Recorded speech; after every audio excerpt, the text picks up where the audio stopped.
سورہ الواقعہ آیت مبارک کریمہ 75 سے لے کر انشاءاللہ ہم جو ہے یہ 80 تک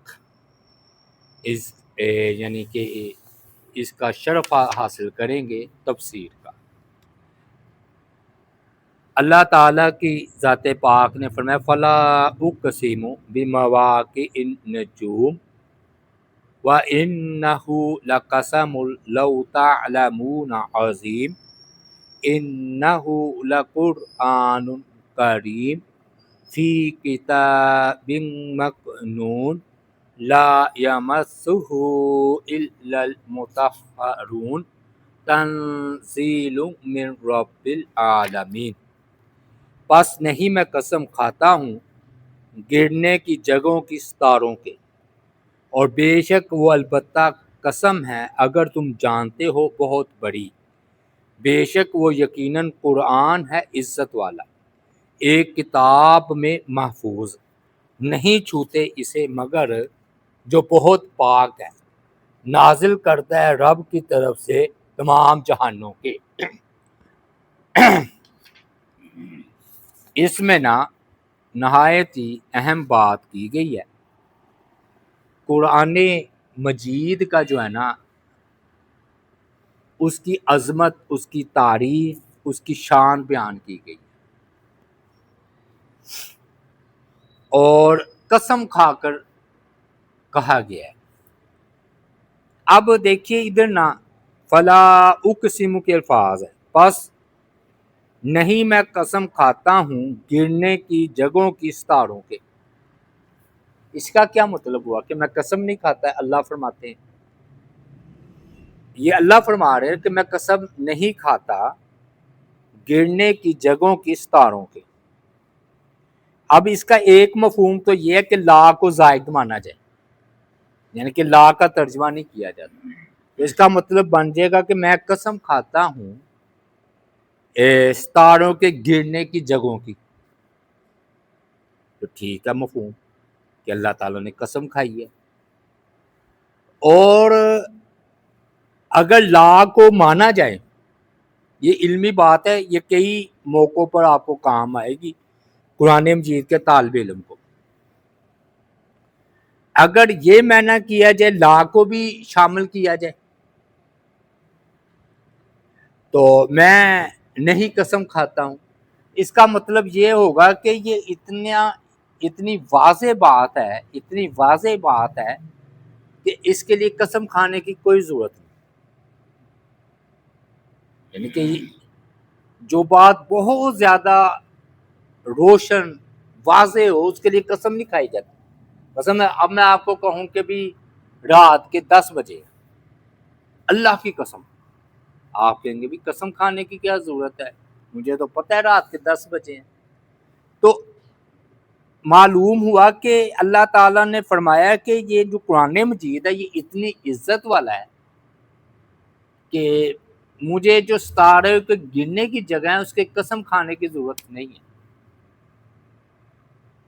تو دونوں طرح ترجمہ ٹھیک بن سکتا ہے، اور اگر لا کو زائد قرار دیا جائے، یعنی کہ اس کا ترجمہ نہ کیا جائے، تو قسم کیوں کھائی جاتی ہے؟ اصل میں نا قسم کسی بات کی اہمیت کے لیے کھائی جاتی ہے کہ یہ بات بہت اہم ہے، اور جب اللہ تعالیٰ کی ذات پاک قسم کھائیں تو بات اور زیادہ اہم ہو جاتی ہے۔ اچھا، اب اللہ تعالیٰ نے قسم کس بات کی کھائی؟ ستاروں کے گرنے کی جگہوں کی۔ اب مواقع جگہ کی جمع ہے، وہ جو نا ستاروں کے گرنے کی جگہیں۔ اب اس کے بارے میں کہتے ہیں کہ ستارہ خود ایک بڑی عظیم و شان چیز ہے۔ اچھا، قسم بھی بندہ کھاتا ہے جس کی عظمت بندے کے دل میں ہو۔ ویسے تو اللہ تعالیٰ جس کی مرضی قسم کھائے، لیکن اللہ تعالیٰ کی ذات پاک جس کی قسم کھاتے ہیں وہ چیز بڑی اہم، بڑی اعلیٰ، بڑی افضل ہوتی ہے۔ ہمارے دنیا میں بھی یہ قانون چلتا ہے، بندہ کوئی عام سادہ چیز کی قسم نہیں کھاتا ہے۔ مثلا ادھر میں کہوں مجھے تنکے کی قسم، تنکے کی تو کوئی اہمیت نہیں ہے، ہمارے ہاں کہتے ہیں جی مجھے اپنی ماں کی قسم، کیوں؟ کیونکہ اس کے نزدیک اس کی ماں کی اہمیت ہے، یا مجھے میرے باپ کی قسم کیونکہ اس کے ماں باپ اس کے لیے اہمیت والے ہیں۔ ہاں اسلام نے ہمیں یہ کہا ہے کہ مخلوق کی قسم نہ کھاؤ، قسم کھانی ہے تو اللہ کی کھاؤ، یعنی کہ تمہارے دل میں سب سے زیادہ عظمت جو ہونی چاہیے وہ اللہ تعالیٰ کی ہونی چاہیے۔ ہاں اللہ تعالیٰ جس کی مرضی قسم کھائیں، تو اللہ تعالیٰ نے ادھر نہ ستاروں کے گرنے کی قسم کھائی، اور آگے فرمایا وَإِنَّهُ لَقَسَمٌ لَوْ تَعْلَمُونَ عظیم، اور بے شک وہ البتہ قسم ہے بہت بڑی اگر تمہیں علم ہو، یعنی کہ اگر تمہیں علم ہو، اندازہ ہو، تو یہ ایک چھوٹی قسم نہیں کھائی اللہ تعالیٰ نے، بہت بڑی قسم کھائی ہے۔ وجہ ایک تو ستارہ خود بہت اہم ہے، بہت عظمت والی چیز ہے ستارہ، اور دوسری بات یہ کہ جو ستارے کے مدار کی جگہ ہے، ستاروں کی جو جگہ ہیں، تو آپ کو پتہ ہے کہ چیز سے زیادہ جس جگہ پر وہ وسیع ہوتی ہے، وہ بڑی ہوتی ہے۔ تو ستارے تو بہت بڑے بڑے ہیں، لیکن اللہ تعالیٰ نے ادھر فرمایا کہ میں نے ستاروں کی قسم نہیں کھا رہا بلکہ ستاروں کے گرنے کی قسم کھا رہا ہوں۔ تو تم اندازہ لگا لو کہ جس مدار پر، جس جگہ پر ستارے گھوم رہے ہیں وہ کتنی بڑی ہوگی۔ تو تمہیں معلوم ہونا چاہیے کہ میں نے بہت بڑی قسم کھائی ہے اگر تمہیں علم ہو۔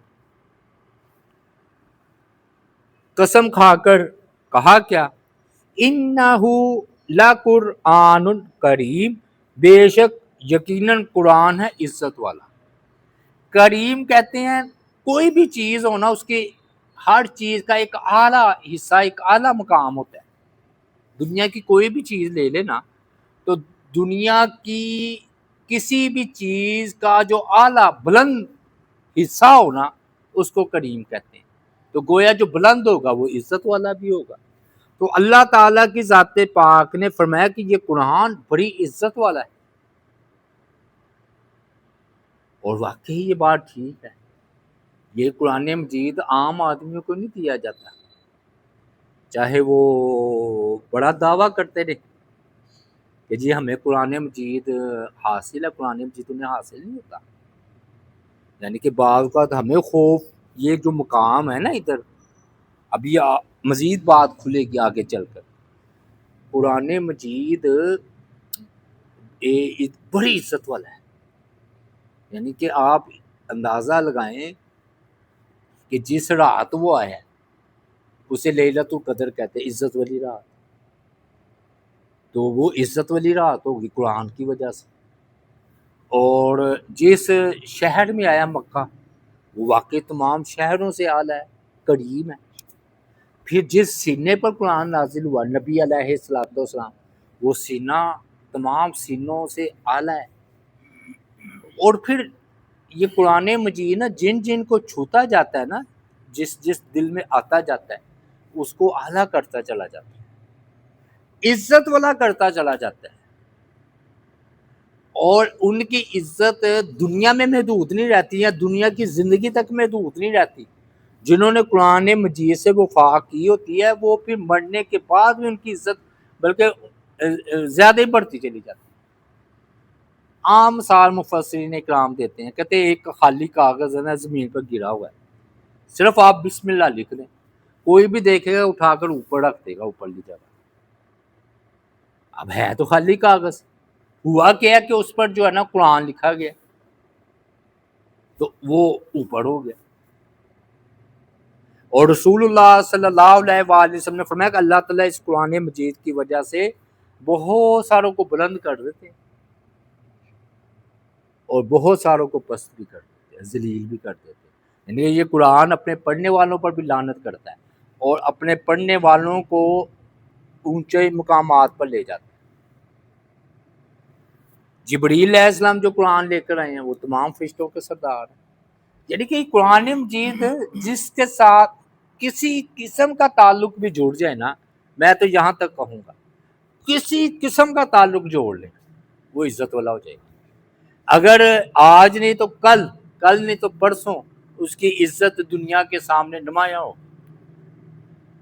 شرط یہ ہے کہ واقعی اس نے قرآن مجید کے ساتھ وفا کی. ہمارے جیسے جھوٹے آدمی ہوتے ہیں، قاری ہوتے ہیں، آپ کہیں گے جی اس کو عزت نہیں، ان قرآن مجید سے حقیقی طور پر وفا نہیں ہے. جب قرآن مجید سے وفا ہوگی حقیقی طور پر تو عزتیں ان کا مقدر ہوں. لیکن ان اللہ تعالیٰ نے ستاروں کی قسم کھائی، اور میں اگر تم جان لو تو یہ بہت بڑی قسم ہے.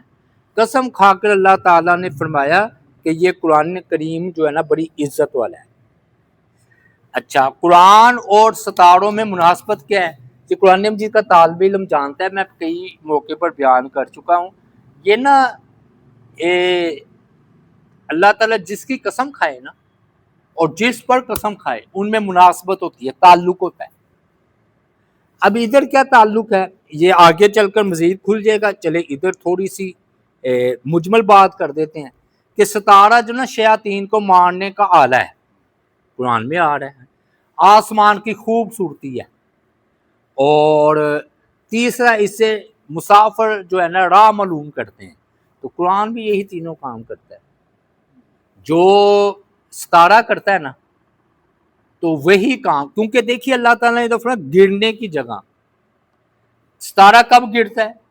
جب شیاطین کو رجم کیا جاتا ہے، وہ آتا ہے نا نیچے، یعنی کہ ہم اسے شہاب ثاقب کہتے ہیں. اور قرآن و حدیث بتاتا ہے کہ یہ شیاطین ایسے کان لگانے کی کوشش کرتے ہیں ادھر، تو پھر ان کو جو ہے نا ایک شہاب ثاقب پڑتا ہے. تو یہ گرا نا ستارہ، تو گویا کہ ایک ہینٹر ہے، شینٹا ہے جو کہ شیطانوں کو پڑا ہے. اور قرآن مجید آیت الکرسی ہو، سورہ فلق، سورہ الناس ہو، یا اللہ تعالیٰ نے فرمایا کہ قرآن مجید جو ہے نا یہ شیاطین سننے سے محروم کیے گئے. جب قرآن پڑھا جائے گا شیاطین بھاگ جاتے ہیں، ان کو تکلیف ہوتی ہے، وہ سننے نہیں پاتے. اور قرآن سے کون سا قرآن مراد ہے؟ ترجمہ نہیں، بلکہ یہ جو عربی ہے نا متن، یہ کیونکہ جو آسمان سے نازل ہوا، ٹھیک ہے نا، اس میں یہ تاثیر ہے. مگر آیت الکرسی کا ترجمہ پڑھ لیں گے تو شیطان کو کیا فرق پڑے گا؟ شیطان کو اس وقت حفاظت ہوگی جب کہ اس کا آپ آیت الکرسی پڑھیں. اچھا، شیطانوں سے مارنے کا طریقہ بھی ہو گیا. اچھا، مسافر راہ پتہ کرتے ہیں تو ہم بھی اپنی راہ اس کو دے کر ٹھیک کرتے ہیں. یعنی کہ یہ کسوٹی ہے، یہ پیمانہ ہے. اگر ہمارا عمل اس کے مطابق ہے، قرآن و سنت کے مطابق، تو ہم ٹھیک ہے. اور اگر اس کے مطابق نہیں تو پھر ہمیں اپنے آپ پر غور کرنا چاہیے. یہ قرآن اپنی جگہ رہے گا، ہمیں اپنی جگہ پر غور و فکر کرنا پڑے گا کہ ہم غلط ہیں یا ٹھیک. اور تیسرا آسمان کی زینت ہے. اور آپ دیکھ لیں گے اسلام کی زینت قرآن ہے. اِنَّهُ لَقُرْآنٌ کریم، بے شک یقیناً قرآن ہے عزت والا. امام بخاری ہو، محدثین ہو، ابی بن کعب ہو، صحابہ کرام ہو، آپ دیکھ لیں جنہوں نے بھی قرآن مجید سے وفا کی ہے، کتنے روشن ستارے بن کے خود چمک رہے ہیں. امام ابن کثیر کا شاید ہی کوئی نام جانتا ہو، تفسیر لکھی، لوگ جانتے تفسیر ابن کثیر. امام فخر الدین رازی رحمۃ اللہ علیہ نے فرمایا کہ ہم نے بڑے علوم کی خدمت کی ہے. واقعی وہ ہر علم کے ماہر تھے، لیکن انہوں نے ایک تفسیر کبیر لکھی. آج تفسیر کبیر کی وجہ سے ان کو پہچانا جاتا ہے، امام رازی کو، امام تبری کو، امام شوکانی کو. اور وہ خود کہتے جب ہم نے قرآن مجید کی خدمت کی ہمیں وہ برکتیں مشاہدے میں آئی ہیں کہ اور علوم کی خدمت سے ہمیں وہ نئی چیز ملی. اِنَّهُ لَقُرْآنٌ کریم، بے شک یقیناً قرآن ہے عزت والا. حال ہی میں یہ ماضی تھوڑا سا عرصہ بیتا ہے، 1990 میں فوت ہوئے قاری عبدالباسط. دیکھ لیں آج تک ان کی آواز، یعنی کہ قرآن مجید کی خدمت کی، کہتے دن رات بس قرآن ان کے ہاتھ میں ہوتا تھا اور وہ قرآن ہی پڑھتے رہتے تھے. اور آج تک ان کی آواز جو ہے نا لوگ سناتے ہیں، بلکہ کہتے ہیں کہ ان جیسی آواز ہی کوئی نہیں، اور بچے بھی ان کے نقل اتارتے ہیں۔ فی کتاب مکنون، ایک کتاب میں محفوظ۔ اچھا ادھر آ رہا ہے مکنون، ایک جو قرآن ہے نا، قرآن کریم، ایک کتاب میں محفوظ، یعنی کہ وہ محفوظ ہے۔ اب مکنون سے کیا مراد ہے؟ یہ ایک کتاب ہے جو محفوظ ہے، اس میں یہ قرآن مجید ہے۔ تو بالاجماع اس سے مراد لوح محفوظ ہے کہ اللہ تعالیٰ کی ذات پاک نے لوح محفوظ، جو اللہ کے پاس ایک کتاب ہے، سورہ بروج میں بھی فرمایا نا فی لوح محفوظ، کہ یہ قرآن مجید لوح محفوظ میں ہے۔ تو اب یہ جو قرآن مجید ہے یہ لوح محفوظ میں ہے، اور ادھر آ رہا ہے محفوظ۔ سوال، کس چیز سے محفوظ؟ شیاطین سے محفوظ۔ کیوں؟ یعنی کہ شیطان جو ہے وہ قرآن مجید سننے سے محروم کیے گئے ہیں، وہ تو پہلے آسمان تک نہیں پہنچ سکتے، لوح محفوظ تک پہنچنا تو دور کی بات ہے۔ تو اللہ تعالیٰ نے جب لوح محفوظ سے قرآن نازل کرتے ہیں تو کتنے ہزاراں فرشتوں کی نگرانی میں وہ قرآن نازل ہوتا ہے، شیاطین کی طاقت نہیں ہے کہ وہ قریب بھی آ سکے۔ اچھا یہ بار بار میں کیوں کہہ رہا ہوں، اصل میں نا یہ مکی صورت ہے، تو کافر لوگ مشرکین مکہ وہ کہتے تھے جس طرح دوسرے کہان، نجومی، عامل، پشین کوئی کرنے والے، ان کا تعلق شیاطین کے ساتھ ہوتا ہے۔ جب شیاطین کے ساتھ ہوتا ہے ان کا تعلق، تو توبہ نعوذ باللہ، نبی علیہ السلام کا بھی یہی معاملہ، ان کے پاس شیاطین آتے ہیں، 4-5 غیبی باتیں بتا دیتے ہیں۔ تو اللہ تعالیٰ کی ذات پاک نے اس کی نفی کی ہے، فرمایا جس طرح ستارہ اور شیطان ایک دوسرے کے دشمن ہیں، قرآن، نبی علیہ السلام، فرشتہ جبریل بھی ایک شیاطین کے دشمن ہیں، اور وہ چوری کرنا تو دور کی بات ہے، یہ تو اس تک پہنچ ہی نہیں سکتے۔ یہ فی کتاب مکنون، محفوظ ہے۔ اچھا اسے لوح محفوظ بھی اس لیے کہتے ہیں، حفاظت کی گئی بھی، کس سے حفاظت کرنی ہے؟ شیاطین سے۔ لا یمسہ الا المطہرون، نہیں چھوتے اسے مگر جو بہت پاک ہے۔ اچھا یہ نا بڑی مارکۃ الآراء آیت ہے، میں نے بھائیوں کو کہنا تھا کہ یہ آئیں اور اس کو مفہوم سمجھیں۔ چلیں بہرحال یہ نا یہ ایسی آیت ہے کہ آپ کو پھر پتہ آج چلے گا کہ ہم کیوں کہتے ہیں کہ قرآن مجید وسیع ہے، اور اس کے مفاہیم باپ کا 2-3 مفاہیم ہوتے ہیں، یعنی کئی مفہوم نکل سکتے تھے۔ آپ نے دیکھا ہوگا یہ قرآن مجید کے اوپر لکھی ہوتی ہے یہ آیت، لا یمسہ الا المطہرون، اور ترجمہ انہیں کرتے ہیں کہ نہیں چھوتے اسے مگر باوضو، یہ ترجمہ کرتے ہیں۔ انہوں نے ترجمہ کیا جو بہت پاک ہیں، ٹھیک ہے۔ اب جب پوچھا جائے قرآن مجید کو باوضو ہاتھ لگانا چاہیے یا بے وضو، تو کہتے ہیں جی باوضو ہاتھ لگانا چاہیے قرآن مجید کو۔ ہم کہتے ہیں اس کی دلیل کیا ہے؟ کہتے ہیں یہی آیت، اگر آپ دیکھیں نا تاج کمپنی کے اوپر یہ لکھا ہوگا کہ لا یمسہ، نہیں چھوتے اس قرآن کو الا المطہرون، مگر مطہر پاکیزہ باوضو لوگ، تو یہ بات ٹھیک نہیں ہے۔ ایک یہ الگ بحث ہے کہ قرآن مجید کو باوضو چھونا چاہیے یا نہیں، لیکن مسئلہ یہ ہے کہ اس آیت کو یہ ترجمہ کرنا کہ اس کو نہیں چھوتے قرآن کو مگر باوضو چھونا چاہیے، گویا اللہ تعالیٰ نے خبر کہہ کر حکم دیا ہے کہ قرآن مجید کو وہی ہاتھ لگائے جو پاک ہو، یہ کہنا چاہ رہے ہیں۔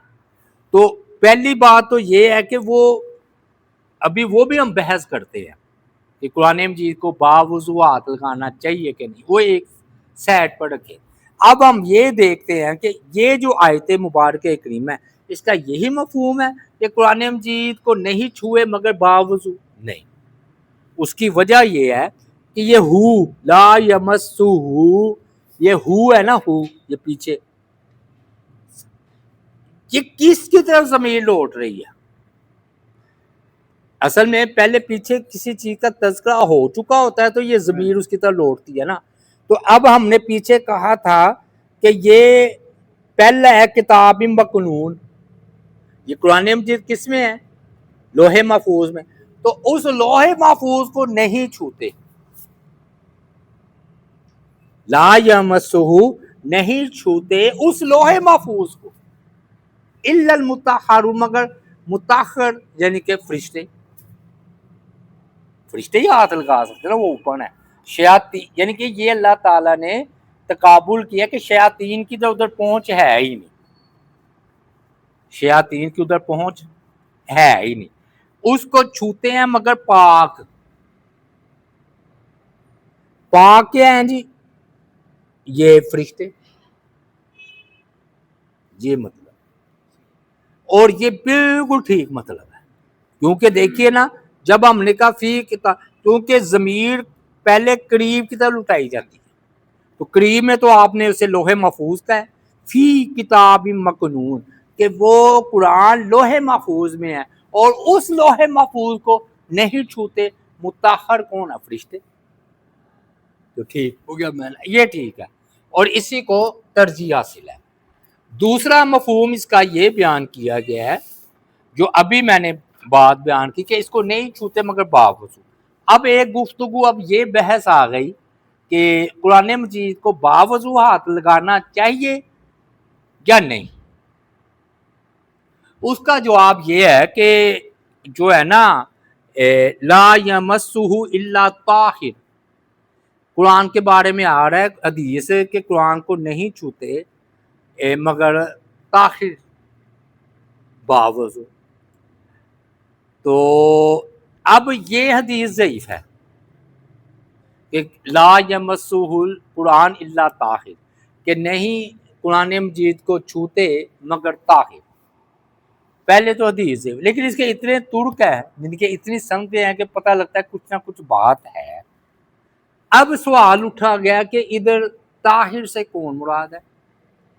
اگر یہ بات ہو کہ باوضو ہونا مراد ہے حدیث میں تو وہ تو پھر ہو جائے گا، لیکن وہ تو طاہر سے مراد دیکھیے کتنی حالتیں بنتی ہیں.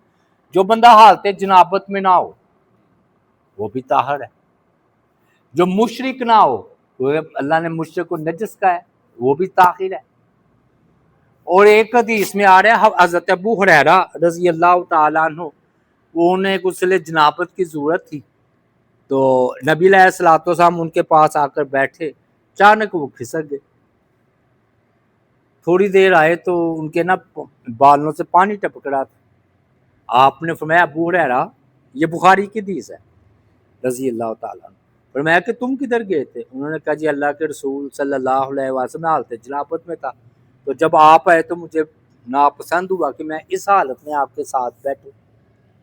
تو آپ نے ادھر فرمایا تھا کہ مومن نجس نہیں ہوتا، مومن ناپاک نہیں ہوتا. تو اس کا مفہوم مخالف یہ ہے کہ مومن پاک ہوتا ہے.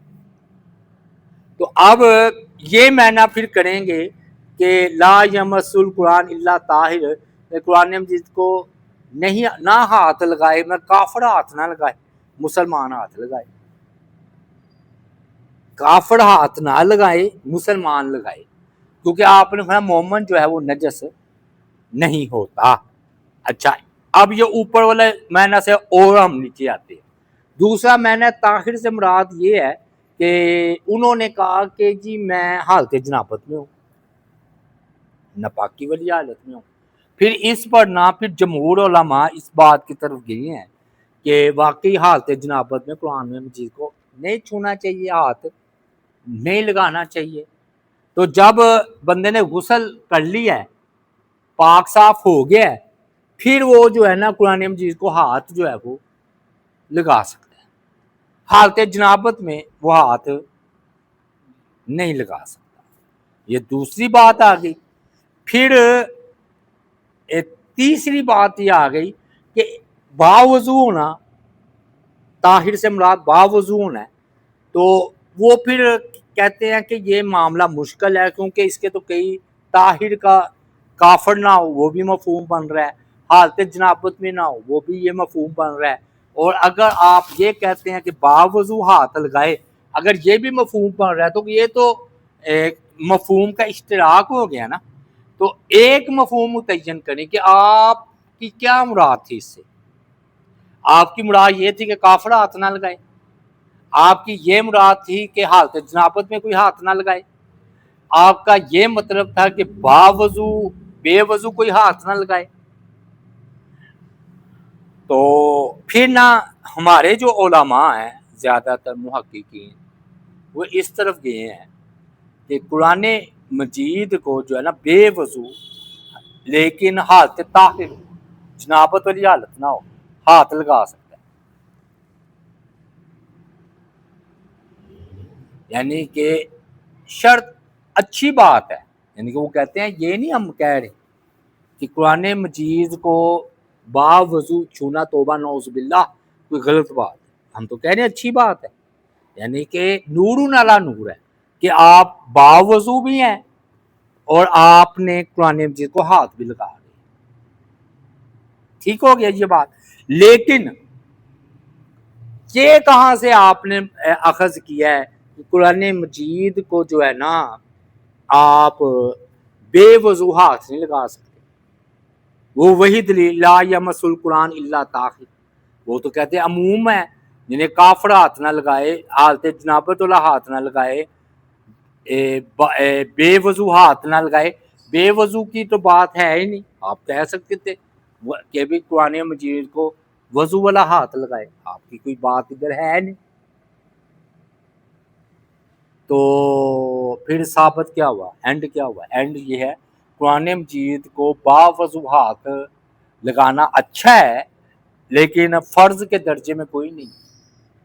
اور دوسری بات کہ قرآن مجید کو باوضو لگانا مستحب ہے، لیکن اگر ہاتھ صابن سے، یہ بھی نہیں ہے توبہ نعوذ باللہ کہ آپ گرد و غبار والے ہاتھ ہیں اور قرآن کو لگاتے ہیں. ہم یہ نہیں کہہ، بات کو سمجھے کہ آپ کا ہاتھ صابن سے دھلے ہوئے اور آپ ہے بھی حالت جنابت میں نہیں، قرآن مجید کو ہاتھ لگا سکتے. اس کا ہرگز یہ مطلب نہیں کہ گرد و غبار مٹی لگی ہوئی ہے وہ ہے تو آپ قرآن مجید کو ہاتھ لگائیں. یہ مطلب یہ معنی نہیں ہوگا. بات میں سمجھا پا رہا ہوں کہ نہیں؟ اچھا، یہی وجہ ہے کہ اب اس سے بھی اور اوپر جانے لگا ہوں. عبدالسلام بٹوی ہے نا جو جماعت الدعوہ کے مفتی تھے، اب وہ فوت ہو گئے پیچھے. وہ اب عورت جو ہے نا، عورت وہ حالت حیض میں بھی ہوتی، ٹھیک ہے. اب جب عورت حالت حیض میں ہو تو وہ قرآن مجید کو ہاتھ لگا سکتی ہے کہ نہیں؟ مسئلہ ہو گیا، مسئلہ پیدا ہو گیا نا کہ جب عورت ہے ایک وہ حالت حیض میں ہے تو انہوں نے نا وہ مسلم شریف کی ایک روایت لے کر آئے ہیں کہ آپ نے حضرت عائشہ صدیقہ رضی اللہ تعالی عنہا سے فرمایا کہ عائشہ مجھے جو ہے نا یہ مسلح پکڑا دو، یہ کپڑا پکڑا دو. تو انہوں نے کہا کہ جی میں حالت حیض میں ہوں، مخصوص ایام میں ہوں. تو الفاظ ہے کہ وہ ہے جو ہے تیرے ہاتھوں میں تو نہیں ہے، یعنی کہ لیست حیضاتو کی یدا کی، کہ وہ حیض تمہارے ہاتھ میں تھوڑی آ گیا، ہاتھ تھوڑی ناپاک ہو گیا. اب یہ روایت ہے بخاری کی، مسلم بھی ہوگی. اب انہوں نے یہ روایت دیکھ کر اور اوپر چلے گئے. وہ کہتے سوال کرتے ہیں عورت جو ہے حالت حیض میں روٹی پکا رہی ہے، روٹی کتنی حلال چیز ہے، ہاتھ کو دھوتی ہے اور وہ کھانا میں پکاتی ہے، سحری بھی پکا کر دیتی ہے، افطاری بھی کرواتی ہے، روٹی بھی پکاتی ہے، کپڑے بھی دھوتی ہے، اور وہ ناپاکی والی حالت میں بھی ہے. لیکن آپ نے کیا فرمایا؟ مسلح پکڑا دو، تو مسلح پاک نہیں. اب یہ نا نہایت گہری بات ہے، یہ عام بات نہیں ہے جو میں کر رہا ہوں، حوالہ دے رہا ہوں. یہ یعنی کہ اگر یہ ہم اس کو الگ ریکارڈ کروائیں 5 منٹ میں، اور ہم انشاءاللہ کروائیں گے بھی، کہ آپ کے یہ الفاظ ہے کہ اے عائشہ یہ حیض جو ہے وہ تیرے ہاتھ میں نہیں ہے، یہ کہ ہاتھ تیرا تو نہیں نا پاک ہے، مسلح پکڑا دے. تو مسلح پاک ہوا کہ نہ ہوا؟ اگر مسلح پاک ہے اور مسلح پکڑا جا سکتا ہے، اور آپ نفی کر رہے ہیں الفاظ کے وہ جو حیض ہے یعنی کہ ناپاکی تیرے ہاتھ میں تھوڑی ہے، تو اگر مسلح پکڑا جا سکتا ہے تو قرآن بھی پکڑا جا سکتا ہے.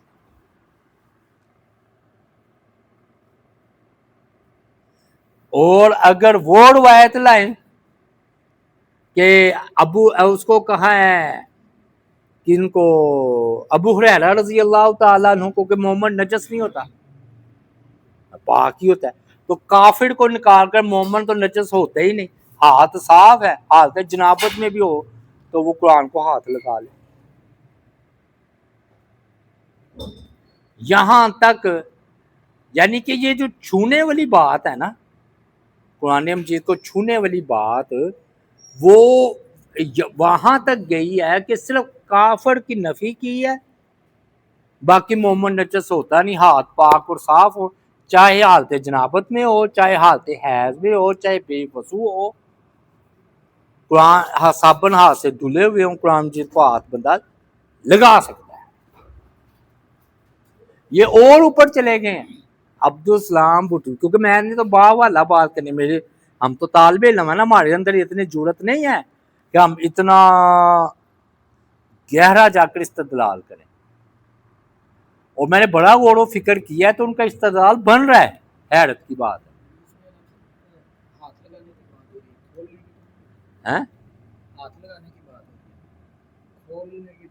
نہیں ہاتھ لگائے، ہاتھ جو لگا لیا کھول بھی سکتا ہے،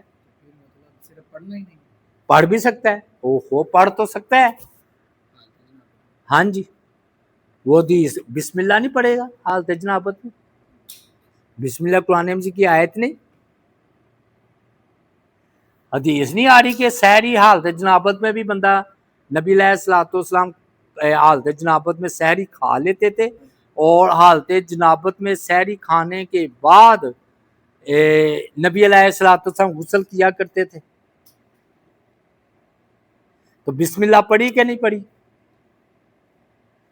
مسئلہ ہو پھر میں آپ کو بتا، پڑھنے کی بات نہیں ہو رہی، پڑھنا عام ہے، پڑھنے کے بہت سارے قائل ہیں، صرف وہ کہتے ہیں کہ ناپسندیدہ حالت ہے حالت جنابت میں قرآن پڑھنا یا بے وضو پڑھنے کے، تو سبھی قائل ہیں. اس سے بڑھ کر بات ہو رہی ہے قرآن مجید کو چھونے کی. قرآن مجید کو با وضو ہاتھ لگانا ہے یا بے وضو؟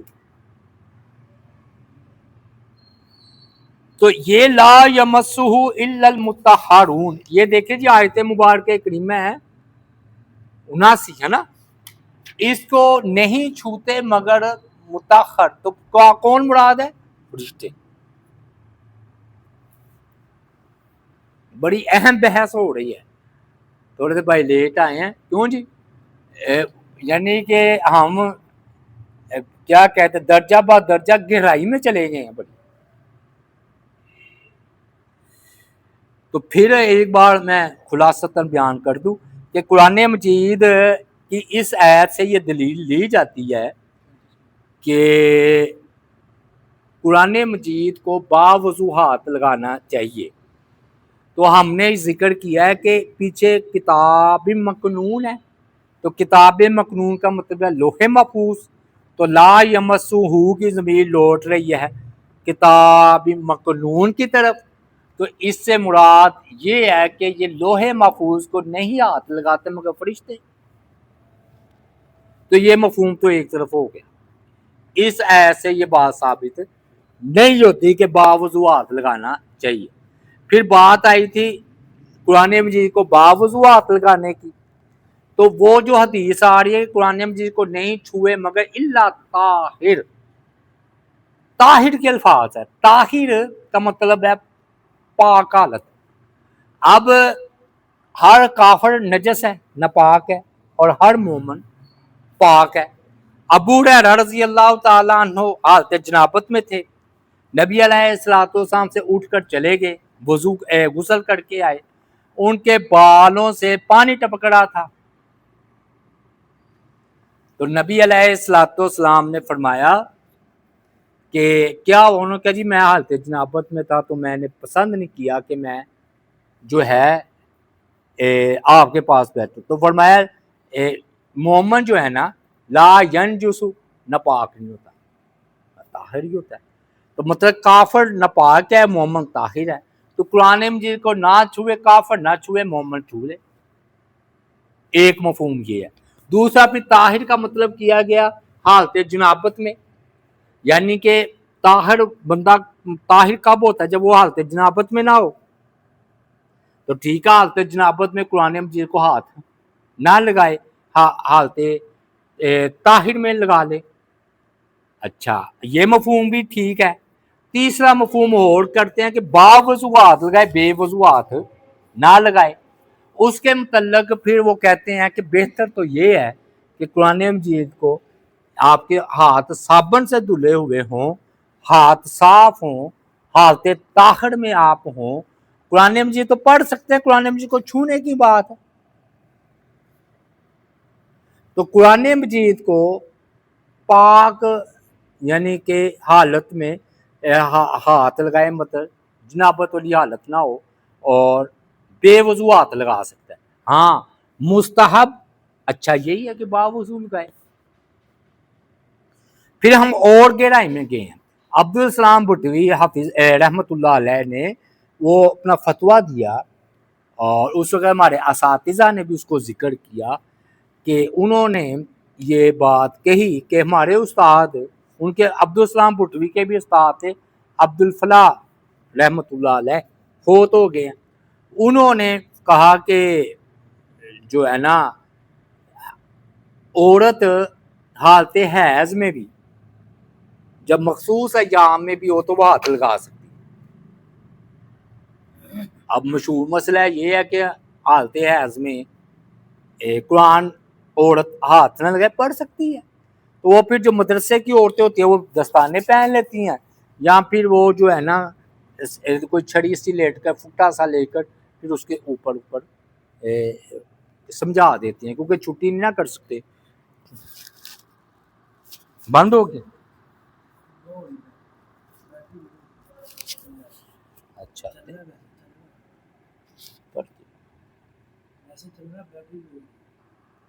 تو عبدالسلام انہوں نے ان کے استاد محترم باقی بخاری شریف ادھر سے حوالہ لے کر آئے ہیں کہ حالت حیض میں بھی عورت جو ہے نا قرآن مجید کو ہاتھ لگا سکتی ہے۔ دلیل انہوں نے یہ دی ہے، استدلال یہ کیا، اور واقعی استدلال نا مضبوط ہے، پختہ ہے، یعنی کہ ایسا نہیں ہے کہ آپ اس سے نظریں چرا سکے۔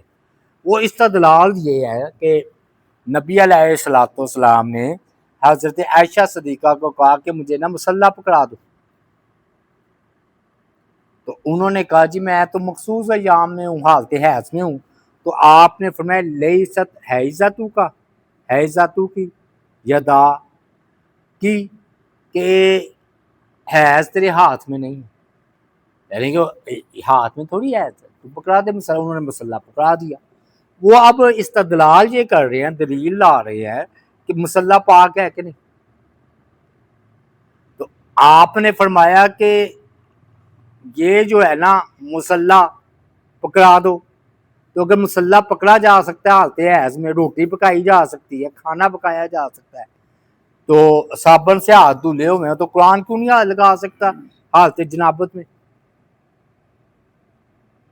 جی ہے جی۔ تو اب قصہ مختصر تو اس سے پتہ چلا کہ سر کافر ہاتھ نہ لگائے، جو اگر وہ اس حدیث پر عمل کیا جائے، بے وضو بھی ہاتھ لگا سکتا ہے، حالت جنابت والا بھی ہاتھ لگا سکتا ہے، اور حالت حیض والا بھی ہاتھ لگا سکتا ہے، شرط کیا ہے؟ ہاتھ پاک صاف پڑھ تو سکتا ہے۔ حالت حیض میں عورتیں جب کھانا کھاتی ہیں بسم اللہ نہیں پڑھتی، تو اس میں کوئی اعتراض نہیں۔ مسئلہ ہے قرآن مجید کو ہاتھ لگانے کا، تو میں نے آپ کے سامنے ڈیٹیل تفصیل کے ساتھ یہ مسئلہ رکھ دیا ہے۔ اللہ تعالیٰ سے دعا ہے اللہ تعالیٰ عمل کی توفیق عطا فرمائے۔ وما علینا الا البلاغ المبین۔